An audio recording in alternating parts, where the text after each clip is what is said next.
Happiness Unlimited. Can you hear me? The last one? Yes. I was organizing Swamiji's lectures in Kolkata. At the end of the lecture, one lady came up to me and said, it's a great lecture, really enjoyed it. I have one suggestion, she said. I said, yes. I was sitting in the last row and I couldn't hear a word of what Swamiji mentioned. So every public lecture we have, this is a standard line we start with. Can you hear? No. You can't hear it.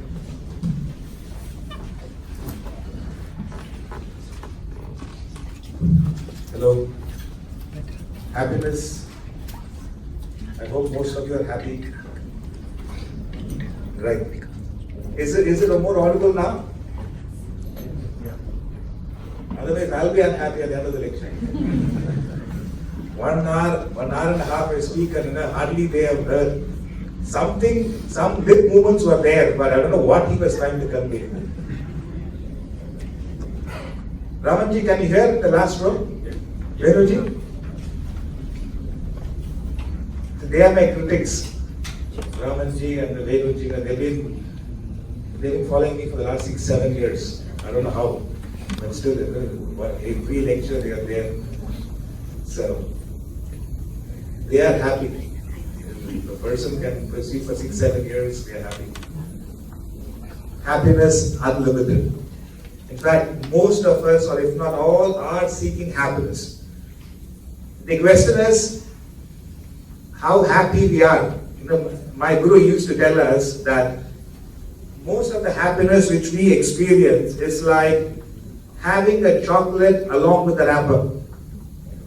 If you have a chocolate along with the wrapper, at times you taste sweetness and many a time you are spitting out the wrapper. It's like that, he used to say. Our happiness is like that. We are experiencing, but there is intermediate unhappiness as well. So what spirituality does, or what self-enrichment will do is, my Guru used to say, it's like he opens the chocolate, removes the wrapper and gives it to you. That's all. So, to understand this in a better way, I'm going to take up a parable from the Vedas, trying to treat it in a modern context so that we can understand it in the right way. There was this youngster who had everything in his favor.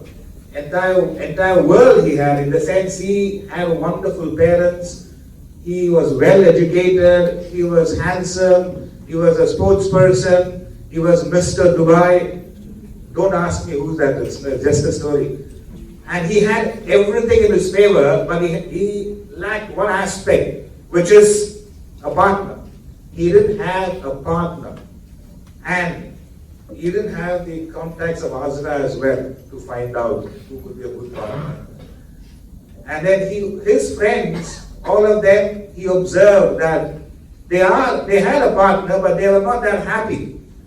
And he didn't want to make the mistake of most of us make, which is to fall in love. He didn't want to fall in love. He wanted to rise in love. And he had no clue how to do it. And even though he came from a good family, there was education, he was very keen that if I get into a relationship, it has to be rising in love. And he tried as much as possible. Then he gave up and he said, the only person who can help me do this is the Almighty. And I'm going to go straight to the Almighty and request Him for a good partner. So he decided to go all the way to meet the Almighty. You know where He resides, Riz? Anyone? You know where the Almighty resides? Ramya ji, come here.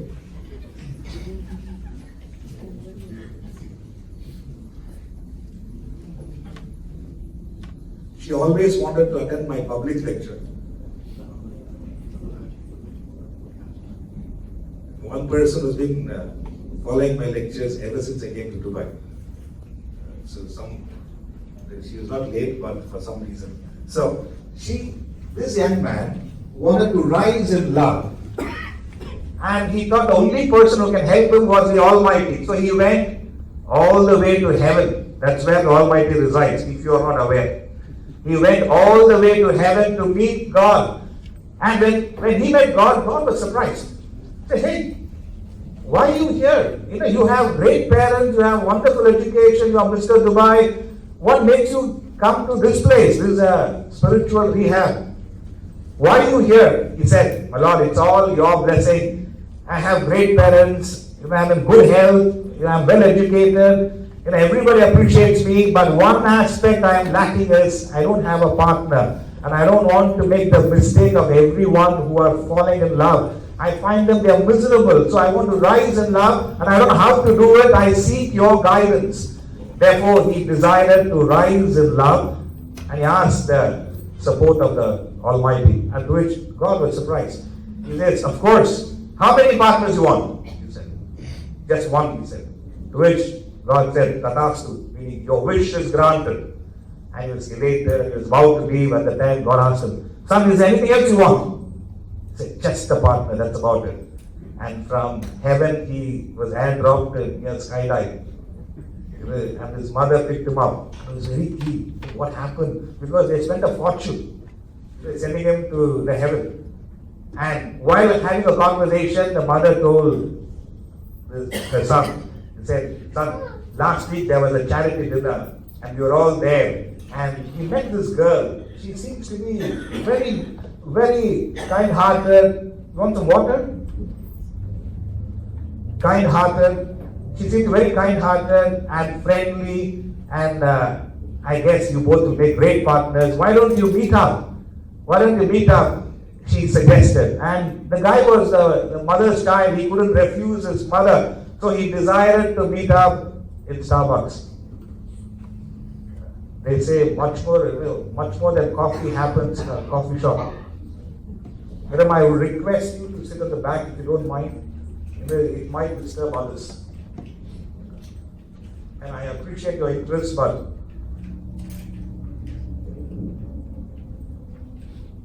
so he decided to meet her. He decided to meet her at the coffee shop, and having a conversation, he was convinced that this was God's choice. And he got married to her. And they had a wonderful married life. The parents were elated. He was happy with his wife. 1 year passed, 2 years passed, 3 years passed. Nothing much was happening. I guess you're aware what it is. Anybody? Huh? No child. Many of us pick it up easily. Others, maybe they were not happy. There were 4-5 years passed, they didn't have a child, and the wife called the husband and said, look here, I tried various treatments, IVF, you name the treatments, I tried everything, but we don't seem to conceive a child. Can you do something? She said. I said, why not? Okay. Then she said, anyway, our marriage was arranged by the Almighty. Why don't you go up to the heavens, again request God to grant us a child? So he decided to go up to the heaven again. And this time he was very cautious. He went up to God. And then when God saw him, again God was surprised. Hey, I thought you wanted a partner, you have the best partner possible. What happened? Why are you here one more time? He said, my Lord, it's all your blessing. She's a wonderful person. We both get along well. Our parents get along well. She's great with my parents as well. But it's been 6 years since we have been married and we don't have a child. I came here to seek your blessings for a child.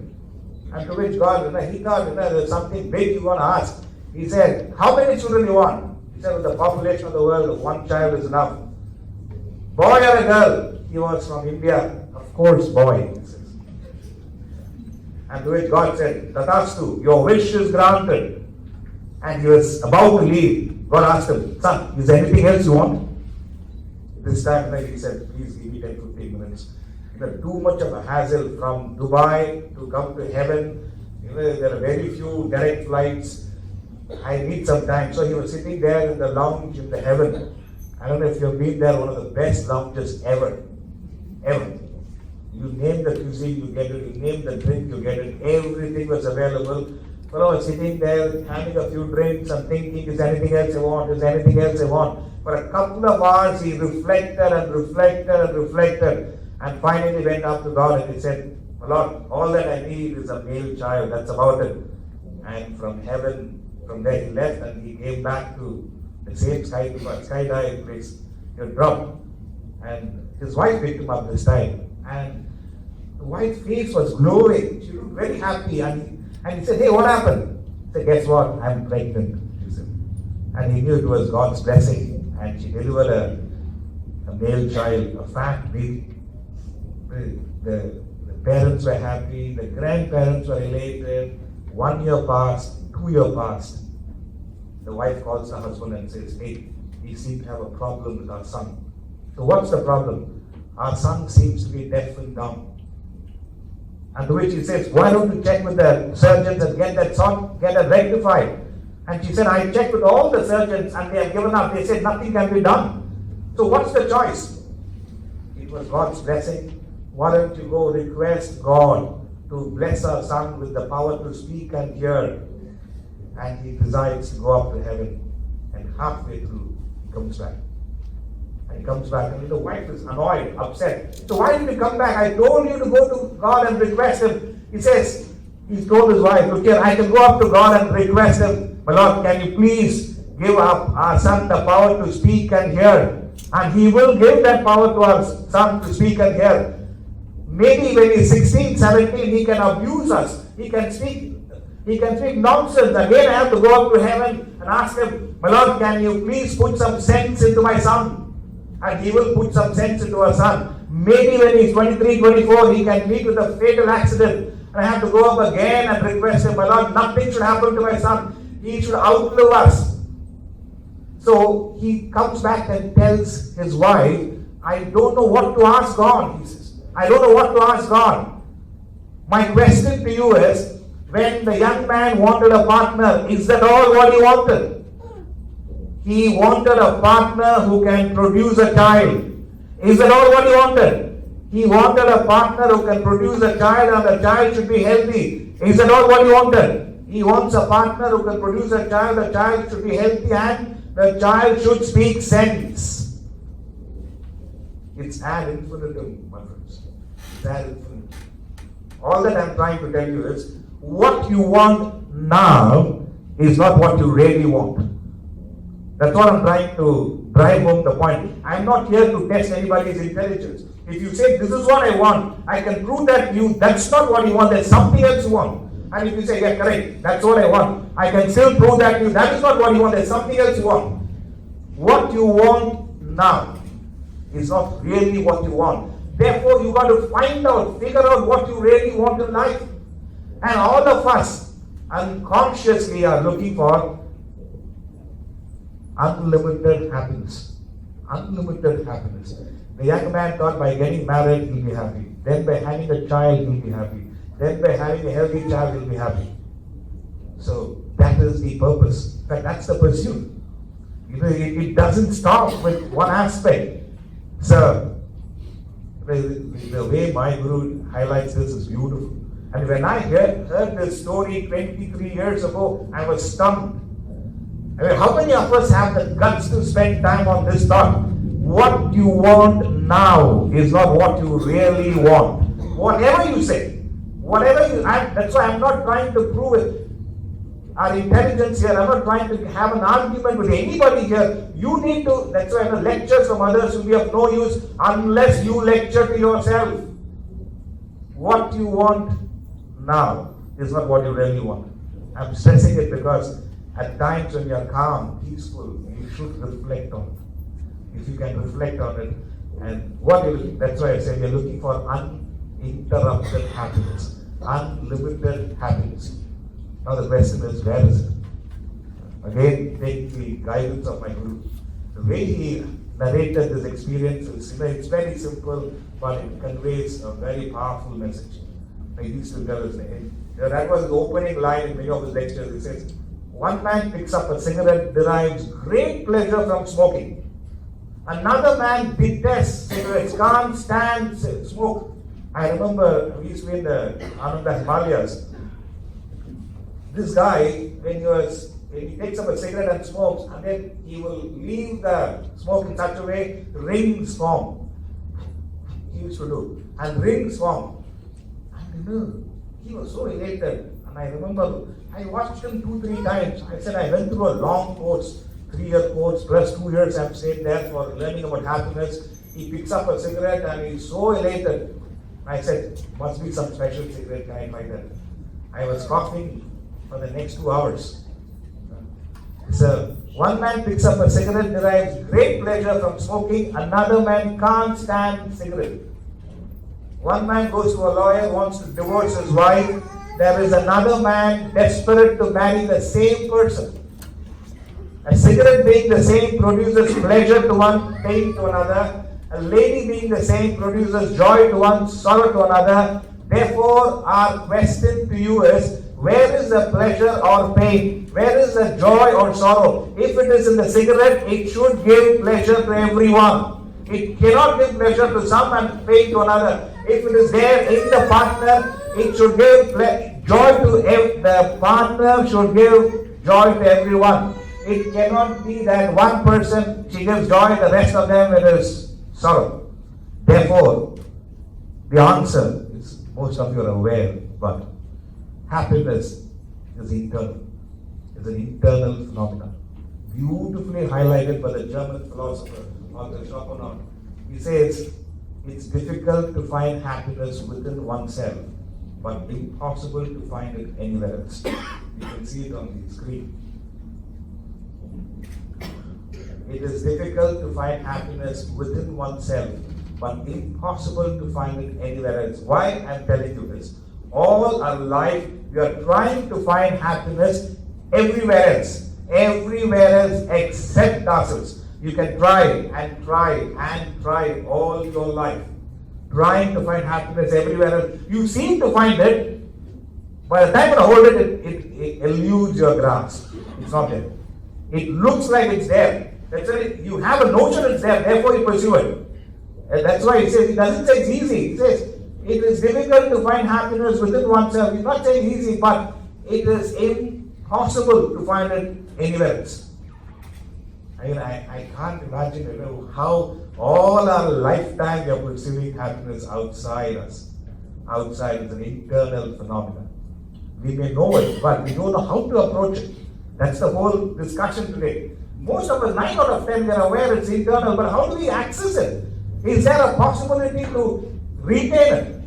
That's where, I don't know if you have read John Milton in his epic Paradise Lost, he says, your mind in its own place can make a hell out of a heaven, or a heaven out of a hell. It's all in your mind, he says. Your mind in its own place can make a hell out of a heaven, or a heaven out of a hell. It's all in your mind. Therefore, it's how well you harness your mind determines how well you can access happiness. If you don't know how to harness your mind, if you don't know how to supplement your mind, it can create havoc in such magnanimous ways, it will literally finish you off. That's what is happening. But what is the pursuit? You want unlimited happiness, but you're not able to do it. So, again, the scriptures helps us. The Vedas highlight that they define true happiness and false happiness, especially the Gita is even more specific. It says true happiness is like poison in the beginning, but nectar in the end. True happiness. True happiness is like poison in the beginning, but nectar in the end. False happiness is nectar in the beginning, poison in the end. That's why it is any aspect. It appears, it is interesting when we say that it is like, they don't say it's poison, it's like poison. It's unpleasant in the beginning. It could be to have healthy food, it's unpleasant in the beginning. To exercise regularly, unpleasant in the beginning. To develop an attitude of gratitude, unpleasant in the beginning. If your relationship, to develop this attitude of sharing, caring, giving, it's very unpleasant in the beginning, but you start putting in effort, it is nectar in the end. My guru is 91 years old, still does not have any issues. Whatever it is health-wise, in every aspect. It is unpleasant to have a disciplined life, but it's a glorious life. It is nectar in the end. Nectar in the end. It is the opposite. False happiness. It's nectar in the beginning, poison in the end. To laze in the bed, not to exercise, not to entertain any progressive thoughts. All that you take in is all news and other gossip. It is nectar in the beginning, poison in the end. So, if all that which was nectar in the beginning was also nectar in the end, and all that which is poison in the beginning is also poison in the end, life is very simple. No need of scriptures, no need of direction, no need of a master. But nature has devised entire life in such a way that anything which is like poison in the beginning becomes nectar in the end, and anything which is like nectar in the beginning becomes poison in the end. That's the law of nature. You can't change it, I can't change it. Now, how do we access it? How do you take up to true happiness? This is where the intellect comes into play. That's where with a strong intellect you develop a willpower. That's why you would voluntarily embrace temporary pain for experiencing lasting happiness.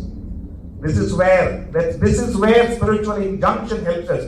You voluntarily embrace temporary pain to experience lasting happiness.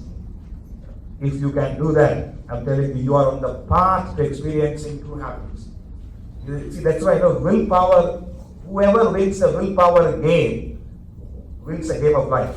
And whoever fails in the willpower game, whatever you do, you're going to get happy. That's why willpower. See, willpower is not just like that.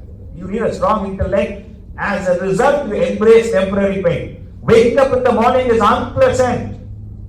Unpleasant to wake up in the morning, spend some time for constructive thinking. Very unpleasant. But you voluntarily embrace temporary pain. And you try doing it. It will result in lasting happiness. So the choice is yours. True happiness or false happiness. But if you have that willpower, you will be able to embrace. It appears like, that's why I say you are embracing temporary pain, but lasting happiness. And if you don't have a strong intellect, you cannot develop a strong willpower. And when you don't have a willpower, you will take up to false happiness, nectar in the beginning and poison in the end. And how long do you want to do it? And that's not a grandeur of a human being. So the first lesson as far as happiness is concerned, number one, it's eternal. Number two, you have the potential to access true happiness, provided you have a strong willpower. And for that, you need to develop your intellect. Consciously, in a progressive way, you embrace temporary pain. And you will experience lasting happiness. It could be waking up in the morning, spending some time to develop an attitude of sharing, caring, giving in a relationship, that to be refined in speech. You've got to embrace temporary pain. But your intellect is fired with it. That willpower helps you to pursue true happiness. And if you lack willpower, you are going to fall for false happiness. And you will become very pessimistic in life over a period of time. So you've got to be watchful. That's the first one as far as happiness is concerned. The next one is, which is a killer. Most of us seem to postpone happiness. If I get that, I'll be happy. If I become that, I'll be happy. It is constantly, most persistently, we are postponing happiness. Our present happiness is based on something in the future. If I become the CEO of this organization, I'll be happy. If I marry that person, I'll be happy. If I shift to that city, I'll be happy. If I buy the car, I'll be happy.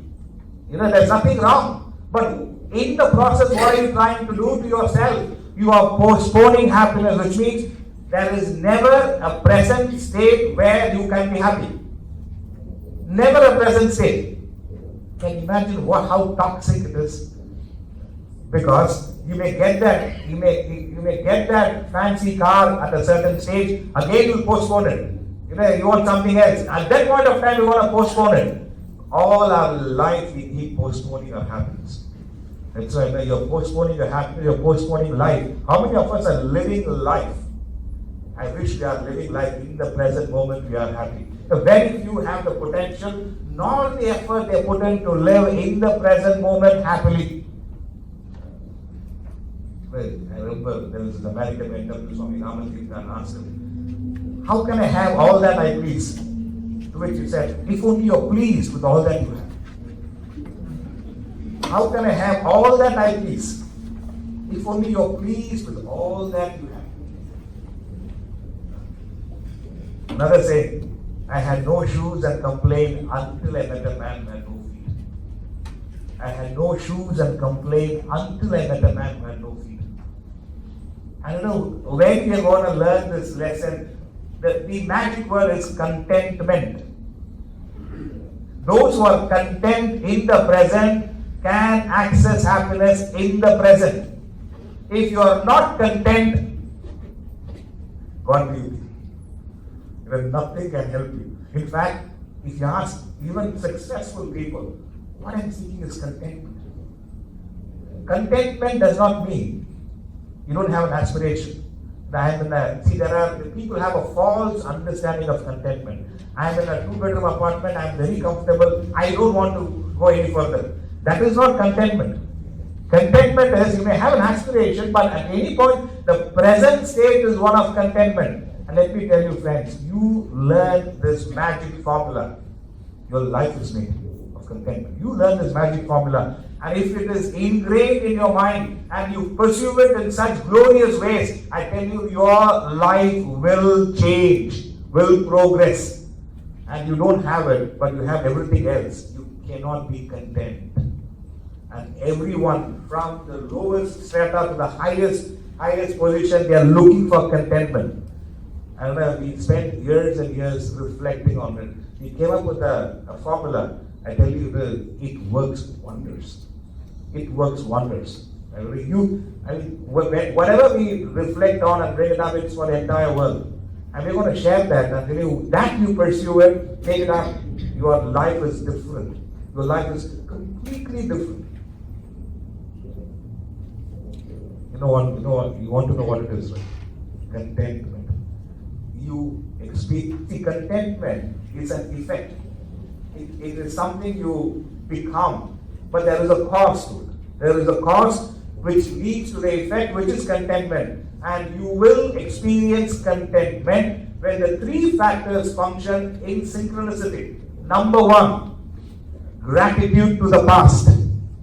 Number 2, acceptance in the present. Number 3, aspiration for the future. It will be on the screen. It will come up. You can be content slightly. It will come up.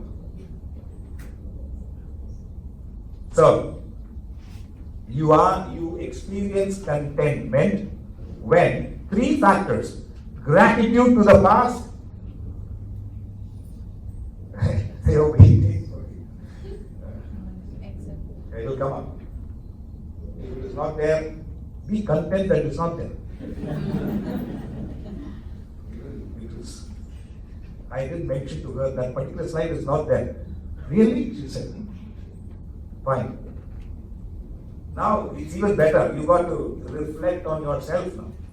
So contentment is when you have gratitude to the past, acceptance in the present, and aspiration for future. If you do not have gratitude to the past, you cannot be content. Now something about the past will disturb you in the present. And if you do not have acceptance in the present, you cannot be content. That non-acceptance of some present in a scenario will torment you. And if you do not have any aspirations for future, what are you looking forward to? You cannot be content. So all 3 factors have to function simultaneously. Simultaneously. Number 1, I'm telling you, it's a magic formula. Formula doesn't care who applies it. Whoever applies it, it helps you. Gratitude to the past.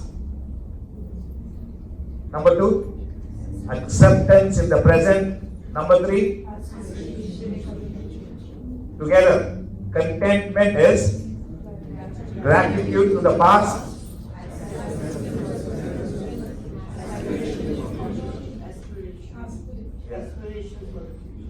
No need for a PowerPoint, this is far more powerful.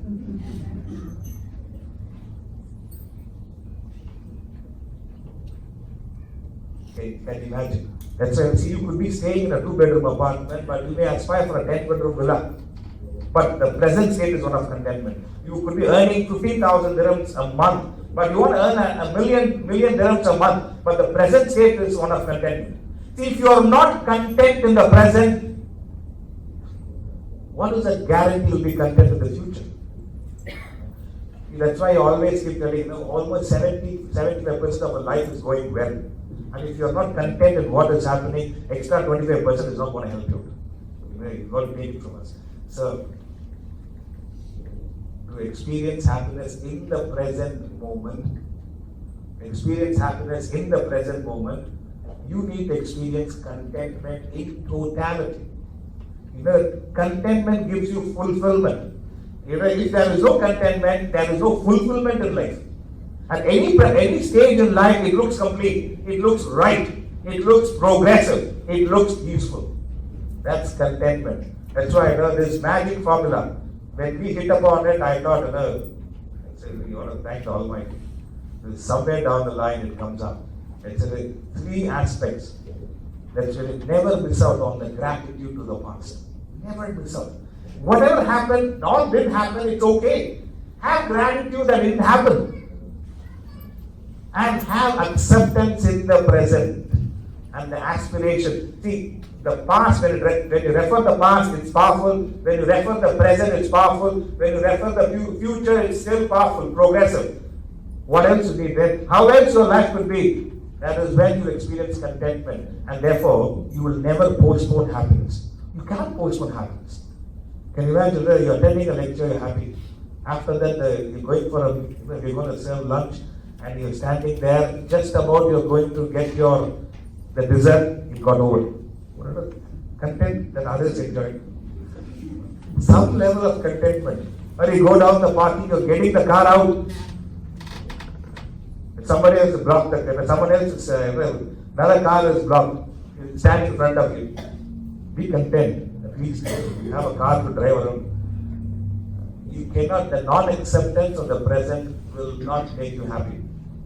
Not being grateful to the past will not make you content. And no aspiration for the future, there is no enthusiasm in life.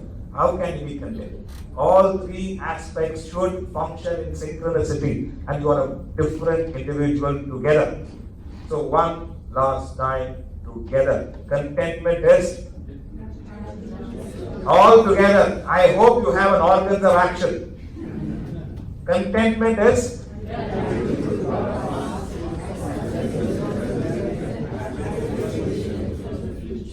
excellent. Excellent. My lecture is made. All our efforts, our contemplation is made. That's why generally I don't have a PowerPoint presentation. Because if we can make our presentation as powerful as possible, that's enough. But at times when you need a distraction, how long to see one face only?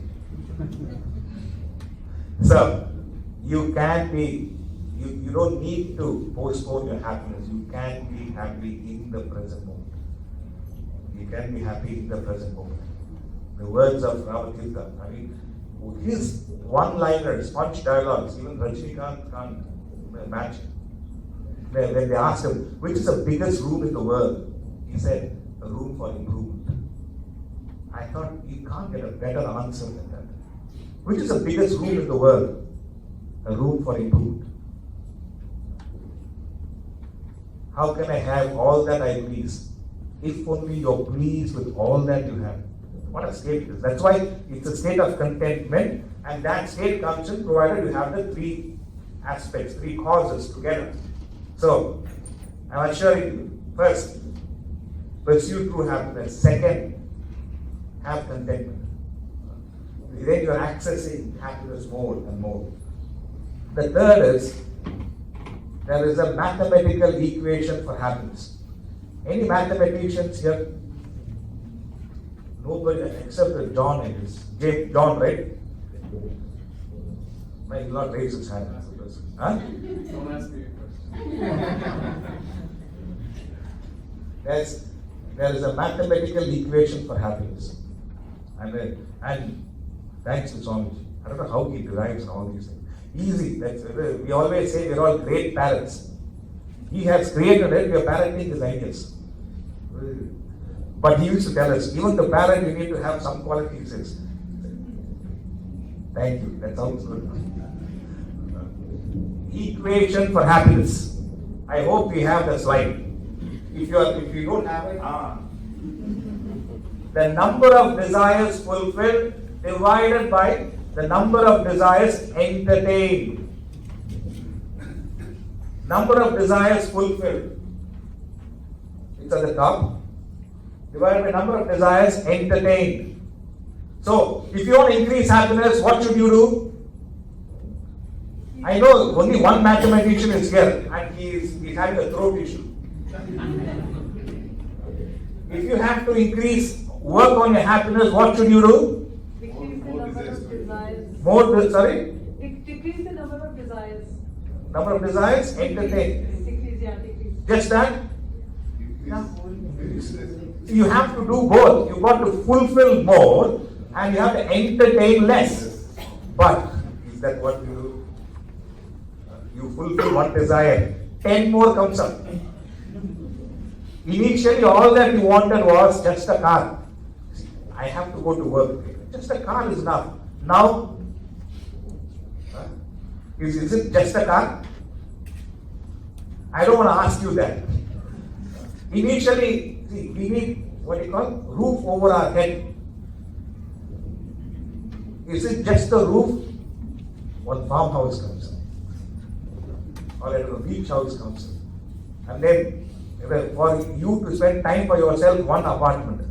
I don't know what you do in that apartment, but it is. We seem to fulfill desire only to upgrade our desires. We are constantly, most progressively, just upgrading our desires. So, in fact, we are fulfilling less and entertaining more. How can we be happy? How can you be happy when you're fulfilling less and entertaining far more? If we get this notion, whatever desires you're trying to fulfill is giving you comforts, not happiness. I'm not saying don't go for it. You are initially driving a Nissan Sunny. Now you may have a Lamborghini, but still not happy, because nothing like having a 100 feet yacht. What a Lamborghini! But it is, you are fulfilling less. In fact, you think you're yes, sir. But questions will be taken up at the end of the lecture. There is no end to take up questions now. Any questions? That too, one-to-one. Because there are some people who ask questions. The question takes 5 minutes for them to express. Answer is only 1 minute. Questions will be entertained one-to-one after the lecture. So, to fulfill the idea is to fulfill more and entertain less. That's not the way we are doing. That's not the way we are designed. We seem to fulfill only to multiply. Only to multiply. So, again, there's a beautiful suggestion my guru gave us. And I think we have the slide here. He said, simplify your life, you will amplify your joy. Simplify your life, you will amplify your joy. Complicate your life, you reduce your joy. Simplify your life, you amplify your joy. Complicate your life, you have 17 colors in your cupboard. You are thinking 20 minutes what to wear. And I remember the other day, one lady I was talking to, she said, I have to buy saris and there's a wedding coming up. And she says, but you have that sari, right? Last year I was wearing. They will remember, you think your relatives will remember what you were wearing last year? And if they remember, do you need such relatives really? What you were wearing 1 year back? Same thing you're wearing. Simplify your life, you'll amplify your joy. Have you ever seen Mahatma Gandhi in a Valentino suit? Or Mother Teresa in a Gucci shoes? Simplify your life, you will amplify your joy. Complicate your life, you reduce your joy. Simplify your life.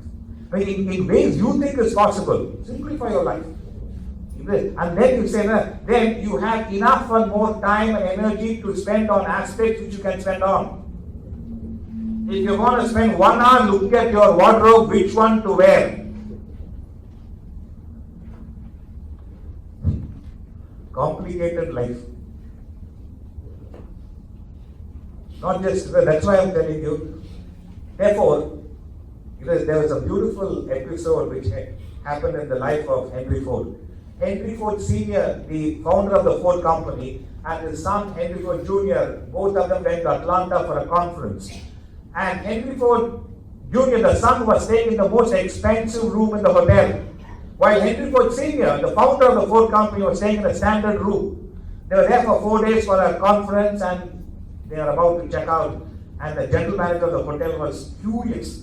While checking out, he met Henry Ford Sr. He said, "Sir, what is this? Your son stays in the most expensive room in the hotel, while you stay in a standard room. Why is it?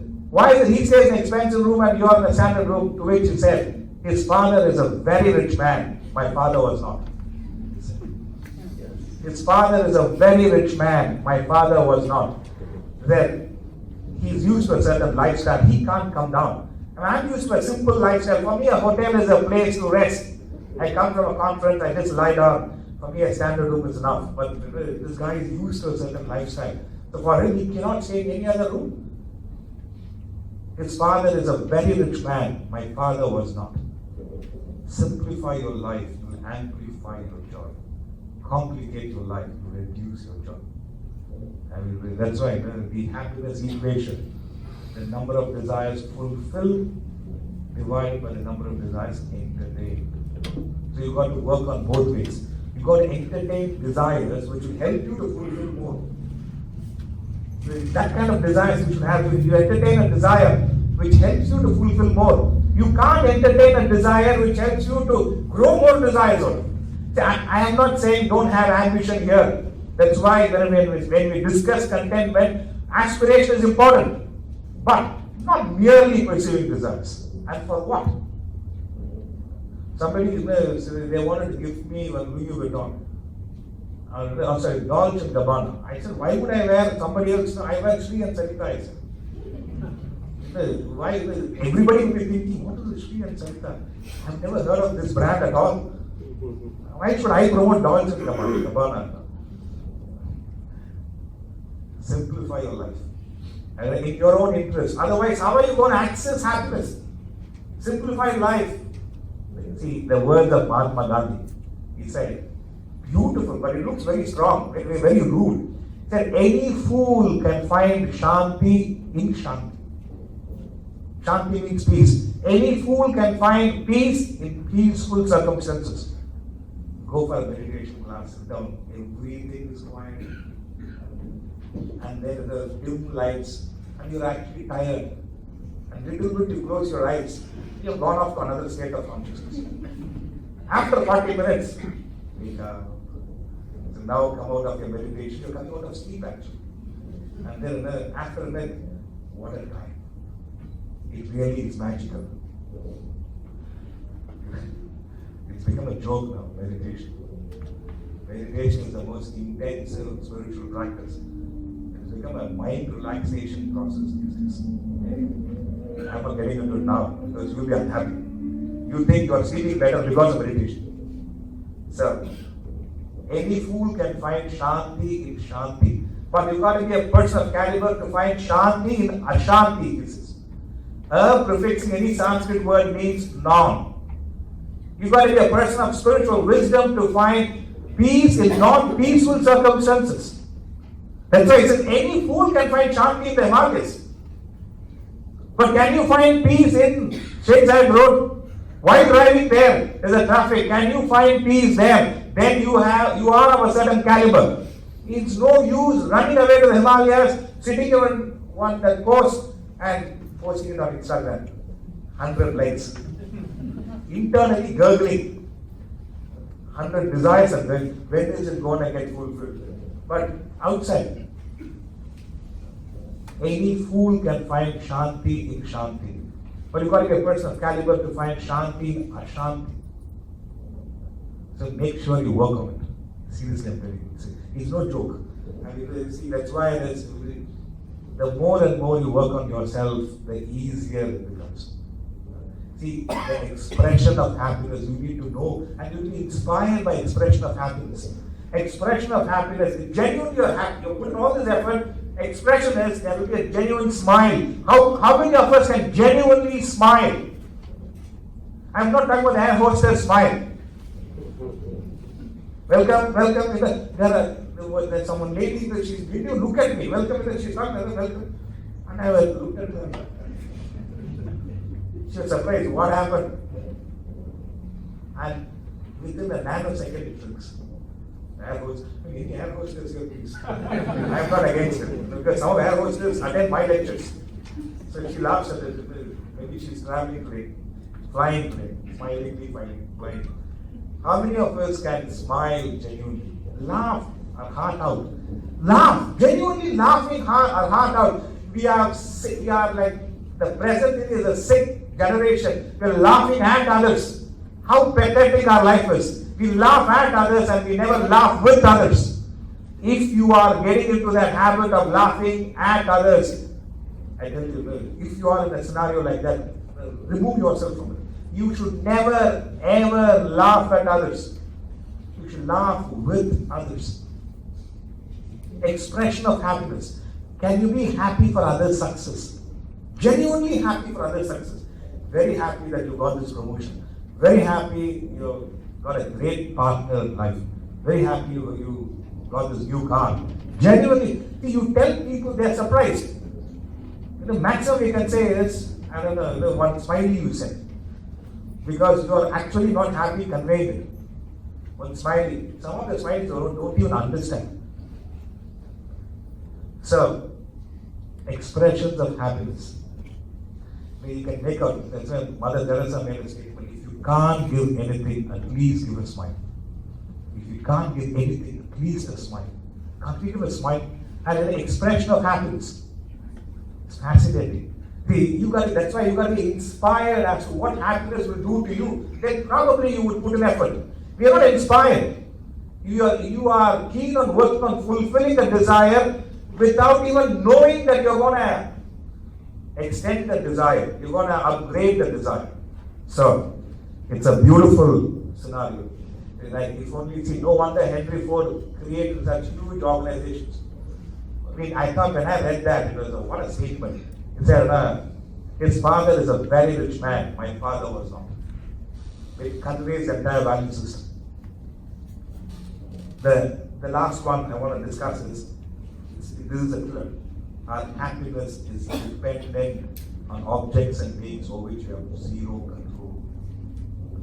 Our happiness, most of our happiness is dependent on objects and beings over which we have not less control, zero control. Again, take the glimpse of my master's lecture which happened in Los Angeles. He's a very powerful communicator.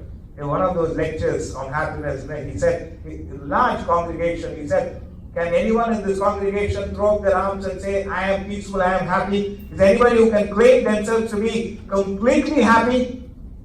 There was a silence for a while. And suddenly one guy raised his hand.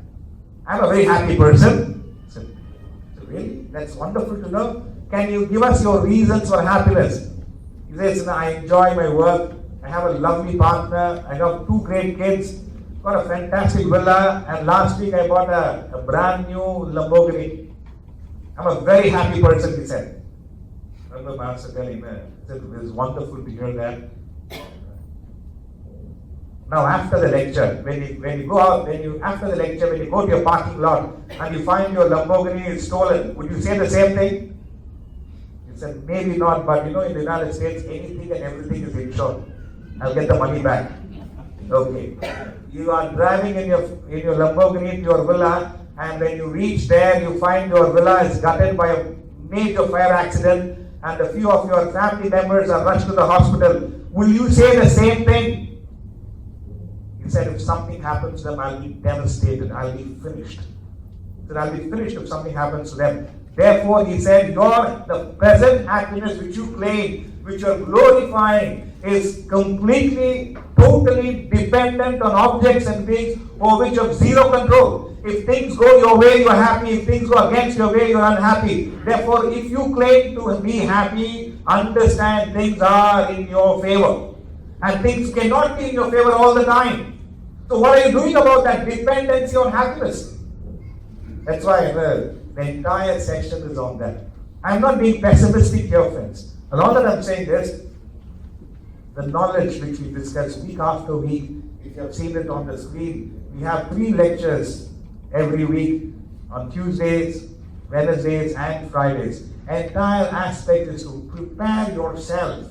Therefore, you can enjoy there is contentment, and in case something happens, you are prepared to face the consequences of your life. We seem to live our life with unprepared minds. We seem to be living our life with unprepared minds. So if something happens, you're devastated. That's why this is like an insurance premium you pay monthly. Or it is an effort you put in for yourself. That preparation which happens is so beautiful. You will, in case there is a difficulty, you will respond to life gracefully. You will respond to life gracefully. I can share a personal experience which happened. I lost my father when I was in the ashram during the 3-year course. But this knowledge, somewhere down the line, it prepared me in certain ways. I mean, it was a rude shock when I heard that. But I remember going down on that day in sheer gratitude. I said, forever I'm grateful for the kind of father I had. And if in case I am a parent and sometime, if I'm 10% of what my father was to me, I've done a great job. It prepared me in ways which was incredible. Incredible. I mean, it's not I was expecting. If you're expecting an eventuality, you're a pessimist. But if you are a philosopher, if you are prepared yourself, I didn't prepare for his death, please. I prepared for life. I was preparing myself to live life. And as a result, when this happened, and then he passed away quite some time ago. And every time I think of him, it is of sheer gratitude. What a man he was. What a man he is. The way he taught his son, the way he imparted indirectly. That's why I always tell parents, man, children are very perceptive. They learn much more by what they see than what they hear. And I always suggest to them, you must be much more concerned in what you leave in them rather than what you leave for them. All your life you are pursuing on what you leave for them. Are you concerned as to what you leave in them? What my father left in me was incredible values. Incredible values. Such fond memories. Incredible. I mean, the fact that I'm sharing this, he lived his life in such glorious ways. I wish he is alive. He'll be so proud and happy to see whatever I'm doing. One person would have gone to the end of the world to support will be him. But that's the unfortunate part. But that doesn't stop me from experiencing gratitude to such a noble soul. So all that I'm saying is our happiness is dependent. It is dependent. But are you doing something about your life? Are you preparing yourself? Are you taking in this knowledge? How much of time are you spending on yourself? Because we seem to spend time on standing upside down. If you want to stand on your 2 feet properly, you want to think carefully and feel properly. I'm not saying yoga or exercise is right. You should do it. But much more important, it is essential. What about your mental fitness? Well, what are you doing with your mental fitness? We seem to entertain 60 to 80,000 thoughts a day. How many thoughts are progressive, new thoughts? How many of us can claim to entertain fresh, progressive, evolutionary thoughts? if it is monotonous, same thoughts, I'm telling you, you will be stressed out. There cannot be enthusiasm in life. 60 to 80,000 thoughts we are entertaining, of which 99% is repetitive. How can our life be better? That's why it is essential you spend quality time for yourself. Reflect. Taking some ideas. The whole lecture, it's not that we're suggesting all the classes. Some intake should be there. Every Wednesday we have a new topic. It's on self-management. We will put up the slides. I think we have the slides. If it is not there, be content. I will keep see every Wednesday on self-management, different topics. What was the topic we had last week? This Wednesday? As well? Attitude is everything. Attitude is everything. And the previous week? Power capsule. Power capsules. Power capsules for 2019. Whoever missed it, you lost the power. And whoever missed the attitude lecture also, you have very bad attitude. The next week, I don't know, it could be a topic, empty to fill. I always have this notion, you have to empty yourself to fill. You are up to the brim. If you are up to the brim and come to attend the lecture, not bad, he does speak sense. You'll be judging, you'll be analyzing. If you are empty, see, that's why one of the attitude you need to have is to be a student of life. Are you a student of life or anything else? You are a student of life, you learn. So every Wednesday is that the lecture on self-management on different topics, and every Friday we have on the Bhagavad Gita. It's an Indian text, but it is a practical wisdom on living life well. So it happens at the Burj Khalifa at the 66th floor. So that is on every Friday. And Tuesday morning, we have just started the Tuesday morning lectures now. It's on Khalil Gibran's Prophet. It's not only meant for Lebanese peace. It is meant for everyone else, and not just Druze.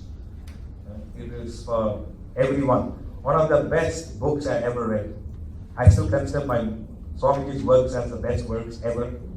That will continue to be on the top of the list. But the Prophet, the Khalil Gibran, he is of a different caliber altogether. So every Tuesday morning, so it's intense. Therefore, we have it at 6 a.m. in the morning.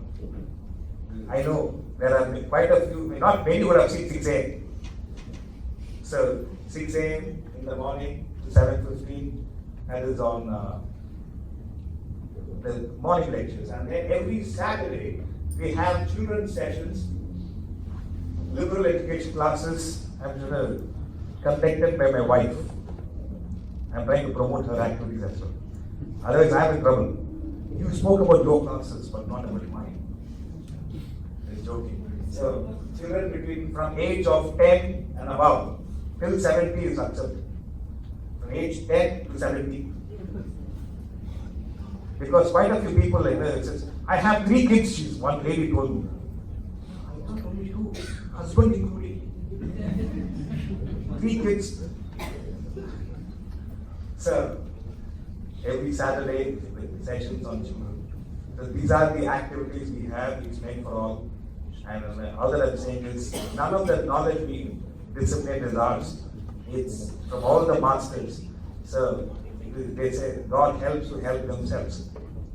The way to more light is a faithful use of what you already have. So there are opportunities to grow.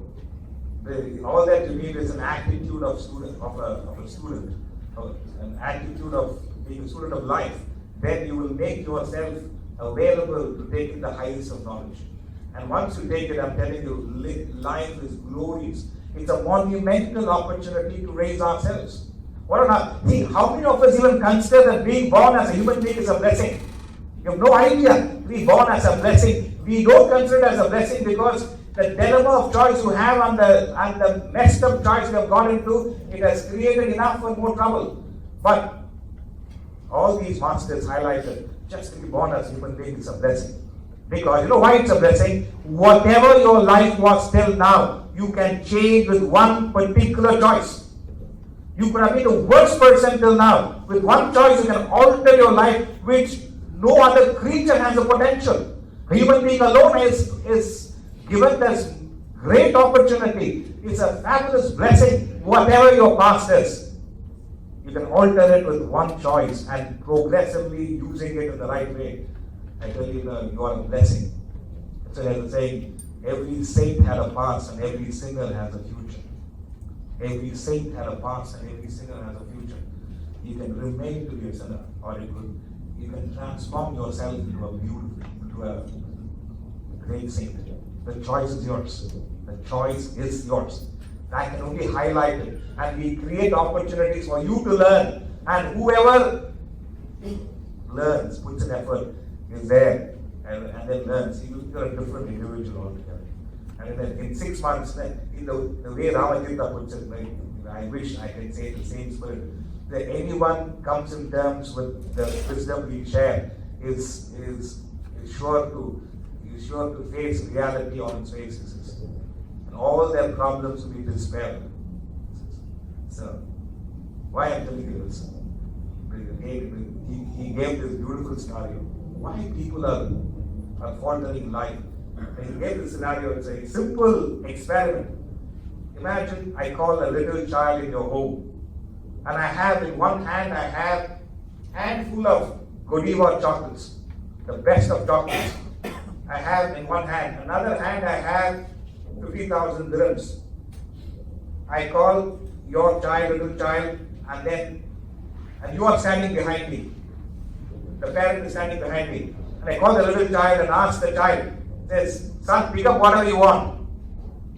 And even the mother at the back, she's saying, no, look at that side, left side, full of notes, take that. And the little child looks at the chocolates, doesn't understand why is the mother pointing to that. And she is showing that stern face. If you don't pick it up, you have it. The mom looks at it for a while and straight goes for the chocolates. And I still have the 50,000 dirhams in the other hand. It stays straight, goes for the chocolates. Similarly, friends, that's what these masters highlighted. It says we go for instant pleasure, missing out on the unlimited happiness. When we go for instant pleasure all our life we are perceiving instant pleasure. You have a child when it opens the wrapper, has it very happy. It doesn't have the knowledge that with 50,000 dirhams I can buy a couple of shops, or I can have 5-10 years of supply of chocolates. That child does not have knowledge. Child is ignorant, merely pursuing instant pleasures. That's what these masters highlighted. You are ignorantly pursuing instant pleasure, not knowing that eternal, unbroken happiness is within you, and you have all the potential to access it. You have all the potential to access it, but you are ignorant. You are going after instant pleasures. Someday you have to learn. Someday you have to learn. So this is an opportunity. That's why when we say happiness unlimited, it is unlimited. Don't even settle for anything less. If it is limited happiness, say no to it. I'm sorry, I don't want it. If it can help me gather unlimited happiness, I'll pursue it. Because there is grandeur. If it is limited happiness, then it comes along with suffering. Learn to say no to instant pleasures, and say a big yes to that knowledge which will help you to gain happiness unlimited. And then you're a different life altogether. And all that I'm saying is it's an absolute possibility. It's an absolute possibility. The only thing is, do you have it in you to pursue it? Do you have it in you to pursue it? Lord Krishna in the Gita says, you have to lift yourself by yourself. You are your greatest friend and you are your worst enemy. Now the question is yours, the choice is yours. Are you going to be the greatest friend, not to anyone but to yourself? Are you going to be the worst enemy, not to anyone but to yourself? The choice is yours. We have Tuesdays, we have Wednesdays, and we have Fridays. The choice is yours. Make use of it. You mean, make the best use of it. Well, squeeze life with this knowledge. And then it's a different life altogether. That's why I wish each one of us experiences life as so beautiful. There should be a stage where you see people and you're very happy meeting people. You're just being there in silence. You're happy being silent. You're happy having all that you have. You're happy pursuing your goals. That's why my guru always used to say, you should live in such a way that you should dance your way to the grave. They should not drag you. The way that you live your life, you can dance your way to the grave. Where is that and where are we? So to start, what you want now is not what you really want. It's a rude question. And if you're not going to ask yourself someday, before your death, you'll be standing in front of the mirror and when you ask the question, you'll be filled with tears and there's no answer. Better ask the question when you're hale and healthy, when time is there. What I want is not what I really want. Therefore, what is it I need to look for? And maybe I'm looking for unhappiness unlimited. And then understand it's an internal phenomenon. And to access it first, you've got to pursue true happiness. It is unpleasant in the beginning, but it becomes nectar in the end. Then, don't postpone your happiness. Experience contentment. Contentment is then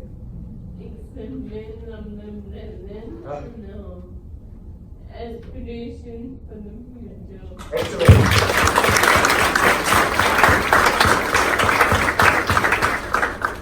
Lecture is made. It is successful. Thank you. You're a wonderful soul. Sir, contentment. She is content. She has all the reasons to complain, but she is content. We need more people like you. To show life is beautiful, and life is always beautiful. So, contentment. And then the equation for happiness. Fulfill more and entertain less. It's difficult. Yes, you want to say something? I'm enjoying what you're saying. I'm listening. See, that is a genuine smile, Prince. Even Miss Universe, she beats Miss Universe hollow. Seriously. You beat a Miss World or Miss Universe hollow with your smile. We'll never miss out on that. So, fulfill more, entertain less. It's not easy, but without no pain, no gain. That's it. So, remember the words of Henry Ford Sr. His father is a very rich man. Henry Ford had a potential to buy up the entire hotel, but he had the state of mind to stay in a standard room. He was not miserly. He could have bought up the entire hotel. What does it matter for him at the time? I don't know how they are now. It is. And then dependency, unhappiness, dependent. You can't escape it. Okay, I'm not saying don't be dependent. It is dependent, but gain knowledge. Work on yourself, whereby you prepare yourself. So you're not expecting anything negative, but you prepare yourself. Therefore, till such time it's there, it is a different life altogether. If it is not there, what is left is gratitude. Fond memories. Therefore, and so then can you imagine what a life you're leading. It's unlimited happiness. I'm saying it's a possibility. You can. All of us can. So work on it. Make your life glorious. Let 2090 be a defining year in raising ourselves, raising our consciousness in such glorious ways. Wherever you are, you should radiate happiness.